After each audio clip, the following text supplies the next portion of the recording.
As-salamu alaykum, guys. Welcome back to another episode of Spill with MIL DIL. Episode 9. Oh my god, we finally back after so long. It's been, I think, a month. I checked on the YouTube thing.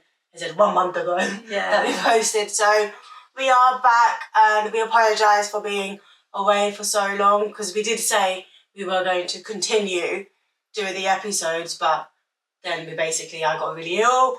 Aunty got really ill. Yeah. And before we start, we can do our Islamic reminder. Yes, what is our Islamic reminder today? Okay. Today, our Islamic reminder is make things easy for people and not difficult. Give people good news and bring them joy, and do not turn them away. Yeah, that's a nice one. I like that one. Yeah. I'm going to keep it. We'll read at the end to remind you guys. But we missed you. Yeah, it's been so long. And hopefully you missed us as well. Yeah, could you imagine they didn't miss us and we're like, oh, we missed you? No, but they probably did, because, see, we've got 10,000 oh my god, yeah. people who know us. So. If you don't follow us on TikTok, you probably will know, but if you don't, we finally hit 10k followers. That's right. Actually, we've got nearly 11,000 now. Yeah. Inshallah, it keeps growing, and hopefully we get 10,000 subscribers. Yeah, one day will come when we will be saying this, that, oh, we've got 10,000 subscribers now, and we will be thanking to you guys. Can you imagine? Yeah. Can you actually imagine? Yeah. Do you think we can get to 10,000? Inshallah we will, because our intention is good. Yeah. That we want to spread the positivity, and hopefully people are loving the way we are. Yeah. Our relationship is, and they, I know. So inshallah. Well, we were just on live, weren't we? Because we did our makeup on live. Yeah. And everyone was like, best duo, love you. And it feels weird, actually. Yeah. And Aunty got spotted the other day in Primark. So she's now famous, guys. Oh, but no, we appreciate it all so much. Every day we're like, oh my god, this is so weird. We don't ever leave our house, so we don't know if people actually know. Maybe we're just through the screen, and we don't go out. Although, like somebody said the other day, oh, I saw your mother-in-law in Westfield, and I was like, what? I said, that is so weird. But yeah. You probably noticed these mugs. These mugs. My mum, if you're watching, thank you so much. She gifted us. Thank you, sister. Thank us you. with these Spill with MIL DIL mugs. So we're going to have these in our episodes every week. And on the back, show yours. On the back it says MIL. And mine says DIL. And then the other side is our logo. Our logo, so yeah. And we've got a little plate to go with it. That's right. So we haven't actually got anything in them today. But we will. We will. Because if you see us doing this, it's because there's nothing in them. But yeah. But how cute are these? Yeah. They are so lovely. I really like the rim of the cups, because yeah, Auntie's really picky with the rims of cups. She doesn't like them too thick, do you? No. So these are perfect. Well done, Mum. Yeah. She will actually drink from these. So we've been away because I got really ill. I went to work Monday, Tuesday, came home Tuesday night, and I was like, I really don't feel well. And then I was literally ill for the rest of the week. Vomiting, high temperature, shivering, the lot. And then Auntie, as soon as I basically kind of got better, Auntie then fell ill for a good couple of weeks as well. Right. Yeah, I had dry cough and cold and all the bugs. All the bugs are going on. Everyone is getting so ill. Like, my brother's now ill. My mum has been ill. It's just like spreading. But that's why we were off. And then we got so busy. Auntie went and spent a week with her daughter, which I'm sure was nice. Yeah. How dare you? No, I'm joking. We were like really busy. I got busy with work, and so we thought actually it was quite nice to just take that break a little bit, I guess. Right. And now we're going to be back every week, every Wednesday with you guys. Yeah, oh my god, I don't even know what to say, because there's just so much going on. Yeah. Got the 10k followers, and then we've been doing... We are really excited about that, because obviously we are reaching to our goal. Like, we want to spread the positivity. So we hoping that with all of you guys' support and care, we will be Inshallah. successful, inshallah, about our relationship, spreading the positivity.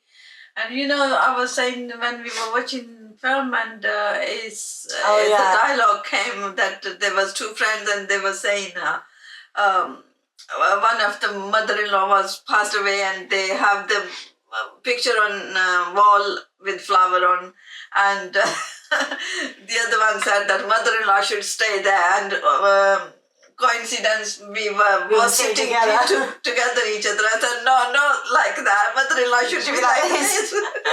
But then we were saying actually that even in films, like this film is Suki on Netflix, so it's just come out. Is it Suki? That's right. Yeah, so it's just come out on Netflix, and even today, in today's day and age, there's so much negativity around in-laws or mother-in-law or daughter-in-law being like this, and it's nice that we can be that, I guess, that duo that can bring positivity to you guys. And that's because our relationship is quite positive, and whenever we see that, we just think that why so is this? How can you do that? Like if somewhere mother-in-law is doing something, then I'll say that why is this happening? And then I if there's any daughter-in-law like that, then we just can't believe that why is this? I always say to you, like you being a daughter-in-law yourself, and all of these mother-in-laws who are your generation have been daughter-in-laws themselves. So surely they know how it feels. That's right. And I'd be just, why would you want to treat, and especially you have a son, and you don't want to put your son through that. That's right. So why are you? I don't get it. At least we should think about this, that if we cooperate with each other and have good relationship, ours, the boy, like son or husband, won't be in pressure to be annoyed or stressful about our relationship, that if we are not getting on with each other. So we can at least have this point that to be positive, that at least we not putting any pressure on our son and we making his life easier. So it does really confuse that me. could encourage us that not to be toxic to each other. No. I hate that word, toxic. I know, it is all just because it's like it's just such a big because it's such a big word, and there's a lot of negativity around it. But no, it is. Even like today, not even today, sorry, the other day I was on live and somebody said, can you give me some tips or how we don't all have this relationship, and we get that. But then at the same time, I'm like, but why? Like, I just don't get it. Like always, I'll say that, only one person can't make positive environment. It's both sides. Yeah, people do say 50-50. 50-50 effort should be there, and then it works.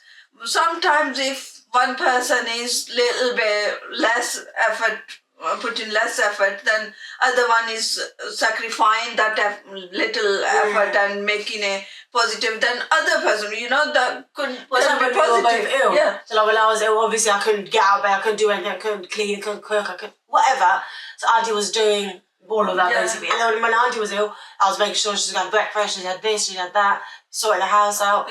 Mostly these issue comes in the when they living together with, like daughter-in-law lives with in-laws, that if daughter-in-law something doesn't do it on time or doesn't do it properly, or something, if mother-in-law doesn't think that could be some issue with herself or some reason which made her like that for the time being, it's okay for the day or 2 days or whatever it takes her to be settled. Maybe they have a certain expectation. Yeah, but sometimes you have to lower that a little bit. And if you start complaining, why didn't you do that, or even vice versa, daughter-in-law says about mother-in-law, it doesn't work then like that. We should always be positive about the situation and deal positively, then it doesn't then you get have an issue created. So positive, you have a positive relationship if you both put in the effort. But no, it is hard because there are some people that try. They always say to us that we try, or I try so hard, but she doesn't appreciate it, or the mother-in-law tries really hard, the daughter. So it's that 50-50. It's the expectation when sometimes gets higher for, any, like if mother-in-law have higher expectation from daughter-in-law and she doesn't meet those expectations, then it starts. But we should think that, like, for example, I've got a daughter. Some people don't have daughter as well, but if you do, and if you don't, still you think this way, that this daughter, it could be yours as well. When if you have daughter and you send her away, then what would you expect? Yeah, exactly. Yeah. From her in-laws, what would you expect? Yeah. That they be nice to her. They give her time and do positive stuff. Yeah. And then same way you can give that expectation to the daughter who comes to you. Yeah. So by thinking this, but. Just be positive, man. Yeah. Just be positive. Nothing wrong with it. And it just leaves your stress away if you be positive, and here and there doing something extra is not gonna harm you. No. It's just gonna give you the positive vibe, positive environment. So nothing wrong with that. If you are healthy, for example, if mother-in-law is healthy and can help out with daughter-in-law and do things, then there's no issue. There's no issue. But same way, if mother-in-law is not little bit healthier and she needs more, daughter-in-law need to put more effort, then the daughter-in-law should be doing that. According to your situation. In the movie yesterday, where she's talking to her granddad, and she's like, I want to go, and he goes, you go, and she goes, I can't, I've got to look after you. He goes, I've managed to look after myself for this many years. Yeah, 70 years. 70 years, I can manage 4 more days without you. Yeah. So it is like that, isn't it? That, they are healthy and can do things, and they should be able to, and again, vice versa.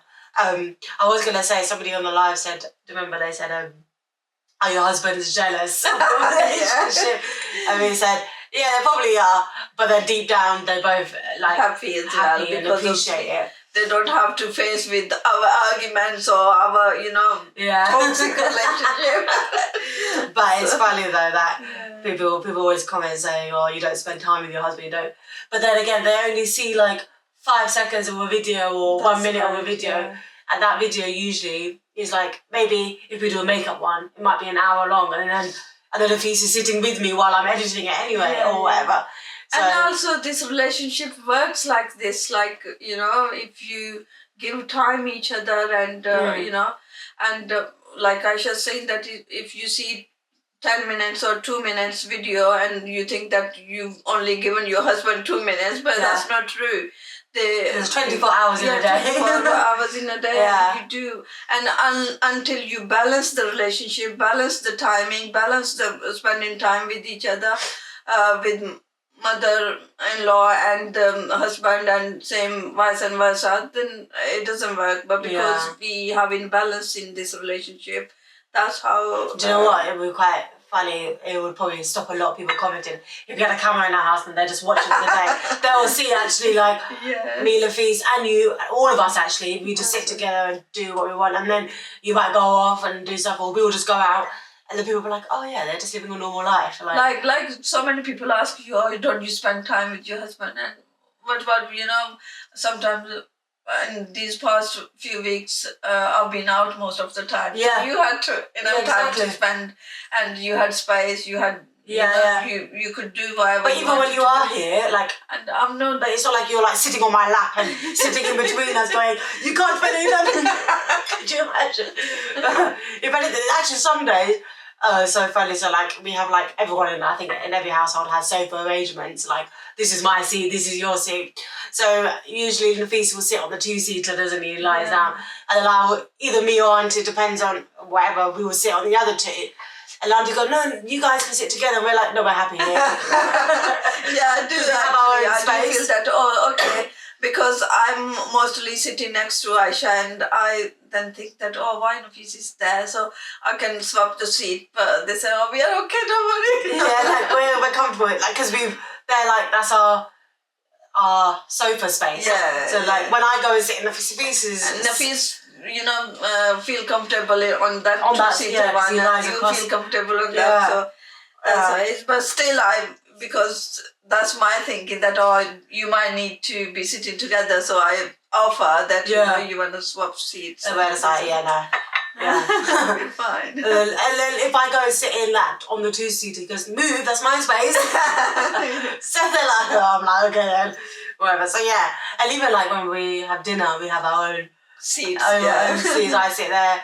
And even if you both are at work and during the day I need to have something to eat, I'll still sit on my own seat. To be honest, it's the same with me when I always sit, and I think the freezer's the same. There's a few times when you were away. There's a few times I ate dinner a bit early, so he came home and had dinner after. And he sat in that same seat. I was like, why don't you sit in the other seat so we can see each other? He's like, no, I'm comfortable here. It is weird. But when people come over and then they're sitting in your seat, you're like... Yeah, I'm always like that. Oh, they're going to take my seat. That's my seat. I'm like, okay, I'll just bite my tongue. I won't say anything. And as soon as they go, I'll go and grab and sit in that seat. Oh, God. But yeah, I think every household... Because even when I used to live with Mum and Dad, we all had our own... seats on the table. And I remember when Babaji was around, they used to come and stay with us. He'd always have a seat. So when he passed, I used to always go and sit in that seat. Going, no, this is my seat now. Babaji go, no, that's not your seat. That's Babaji's seat. You can't sit there anymore. But yeah, I think that's in every household. Oh my God, I just can't believe it's been so long since we've. Actually, no. The last 2 weeks we've been going, right, let's record this week. Yeah. Let's record. And then Auntie's voice wasn't 100%. Her throat was still sore. I said, and then I was like, I don't want you to be coughing the whole episode. It'll look bad. Yeah. And then obviously we wanted to make sure we're 100% ready to come back. And then last week we were going to record, but I had to go to see my daughter. So yeah, last week, and then we had to quickly change our plans. We were like, oh no. So yeah, that's the thing. Life happens. I mean, sometimes. Yeah. And it's good that we actually had some episodes out rather than it just be like 2 and then we've gone off for like a month. So we had 8 weeks worth of.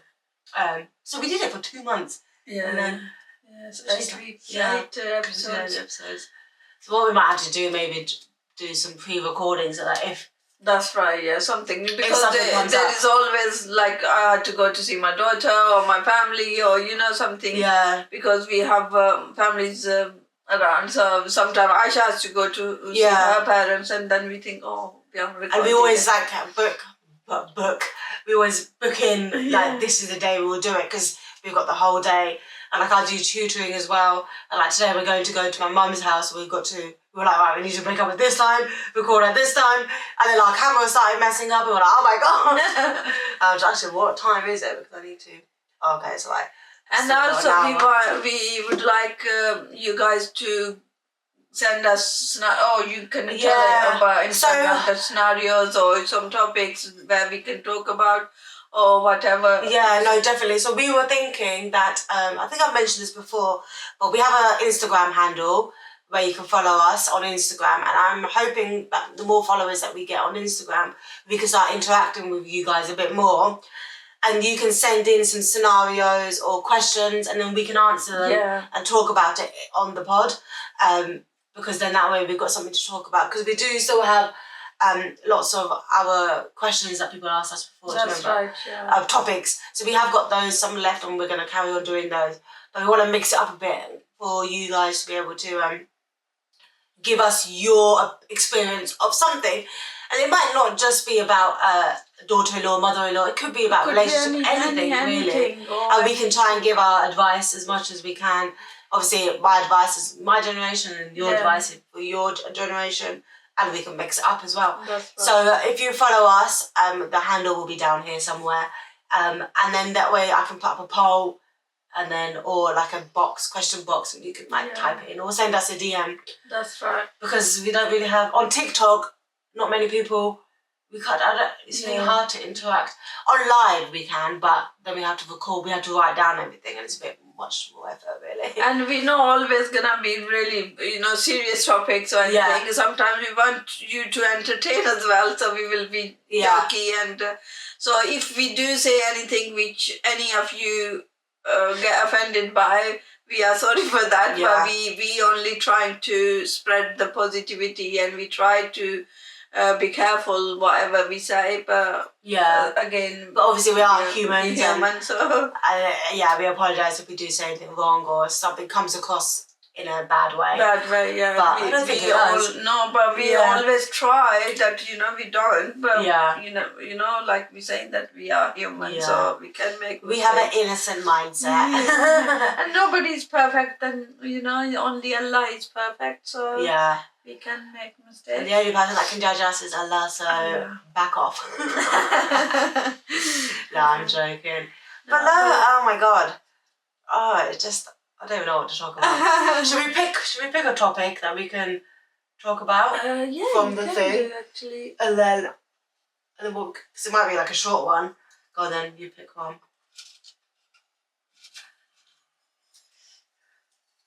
Oh, what's it gonna be? Hijab Journey. Oh, that's quite good actually.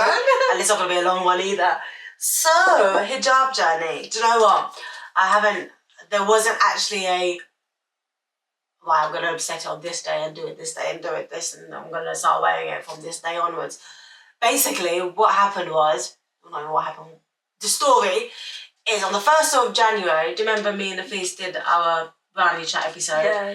And we did like a really long episode. So me and my husband, we've got a podcast together as well. And after like a long time, we came back and we started recording.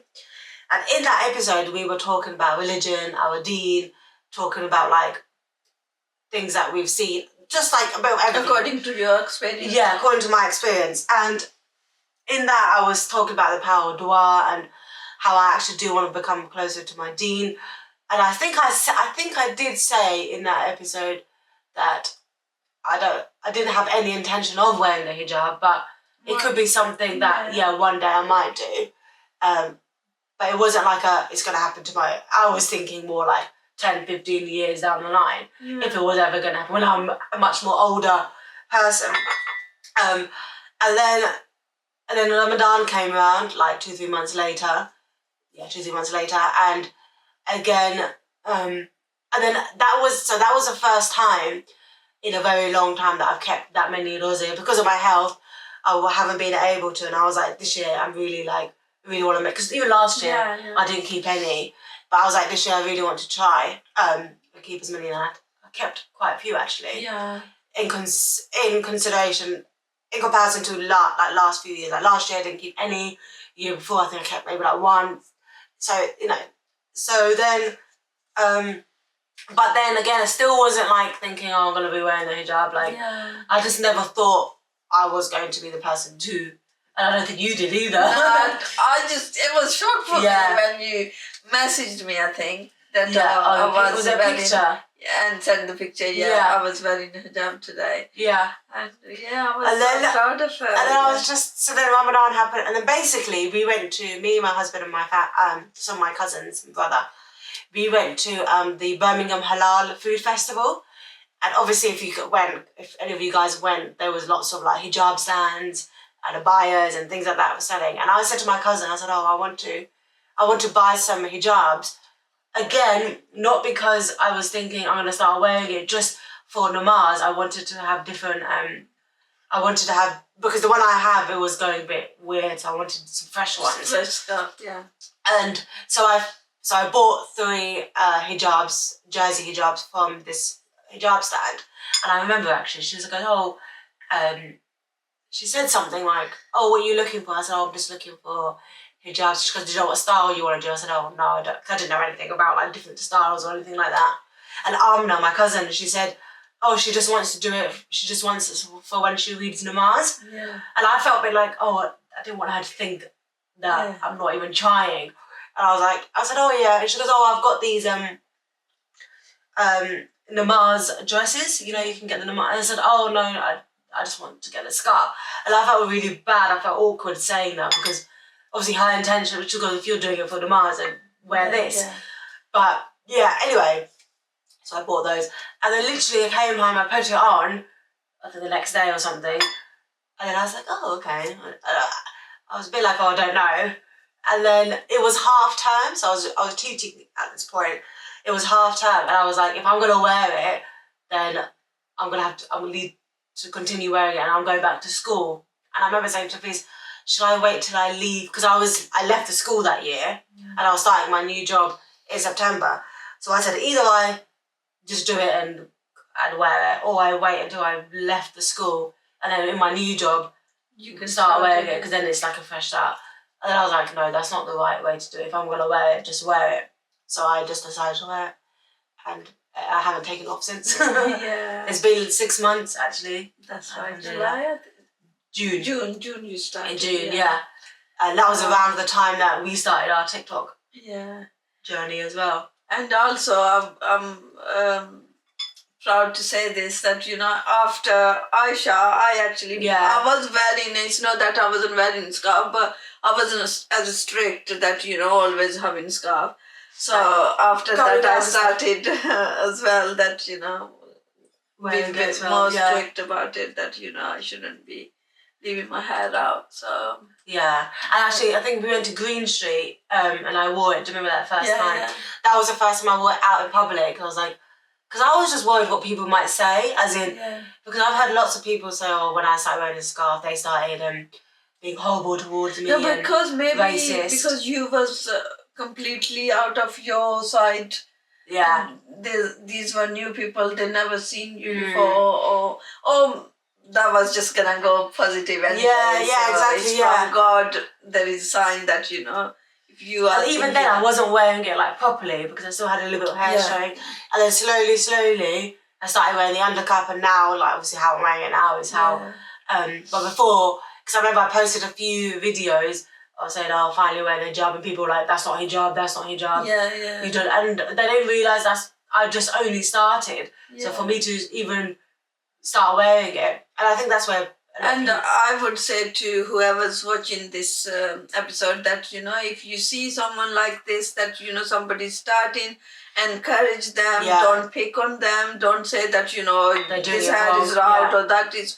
You know, it's the start of journey. Exactly. So you should be encouraging always, and that can at least give that person positive. And the only person, you know, Allah is the only one that is going to judge you, and we shouldn't. Like, I'm not going to comment on somebody who's just started going, well, you need to now wear an undercap. That's not my. Like, my cousin's just started, alhamdulillah, started wearing the hijab, and she goes, and I said, oh. She goes, what hijab should I wear? I said, well, I wear undercaps and modal ones now. But I started with jersey, and I said, why don't you start with jersey so you get used to something on your head? Because jersey ones are a bit easier than to look after on your head. So to start with, so that would help you to start the journey. And then slowly, you just, I think you automatically, like, I feel like I just automatically started covering up a lot more, because when I first started wearing it, if it fell, I was just like, oh, whatever, I just put it back on. At work, it would fall all the time, because it wasn't, I didn't have an undercap, it would just slip. But now, like, I'm like, oh my God, like, I try to make sure it doesn't fall. And even, like, when I sometimes walk to placement, it blows. And I literally I'm walking like this, so that it doesn't fall or anything. And even if it does fall now, at least I got the cap, so it's not too bad. But even people still now say you can see your hair because of my hairline here. So unless I have the thing here. But again, you know, I'm trying. Allah can judge you. Yeah, and may Allah give us. And her attention needs to be, you know, covering her head, and she is trying her best. So we should always encourage. Yeah, so may Allah guide me always. But yeah, so that's my hijab journey. And do you know what? Since I've realised a lot more family members have started. Yeah. I don't know if it's because of me. I mean, it might be. But since I think there is. There is. Influenced it. Maybe I've influenced it. Because that's, you know, in your family, and then even in my family, a few people started. Like, my mum started wearing it now. Yeah. And she never used to, like, never. Even, like, she would cover her head, but just. And my niece has started, she actually said that because Baji's wearing it, I'm gonna start. Oh, did she? Yeah. I didn't know that. Oh, that's cute. She started wearing it. She was thinking about it before, but after you, then she started, because that gave her. So I'm a trendsetter now. Well, no, hijab's not a trend, but you know what I mean. I've influenced people, which is quite nice actually. So I'm getting all those rewards. That's right. Inshallah. Inshallah, Yeah, inshallah. you Keep do. doing it, guys. No, but yeah, so that is my hijab journey. It wasn't really like, I didn't have any intention. Didn't this time last year. It's just Allah gave her Yeah. guidance and she started. And alhamdulillah, yeah, She 6 months is. later. Beautiful Aisha. Yeah. So I think Oh my god. But yeah, I think we should end today's episode on that. We're so glad to be back. It feels good to be finally back now. yeah. Yeah, and we'll be posting every Wednesday like normal. More than Aisha, I was quite excited that we should start now, go back on track because we couldn't do it. But Yeah, well, alhamdulillah, we are here now. yeah. And So inshallah, inshallah we'll carry on. continue, and inshallah there won't be much more bigger breaks unless life gets in the way. That's right. But thank you guys so much for watching. What word should they comment if you've got this far?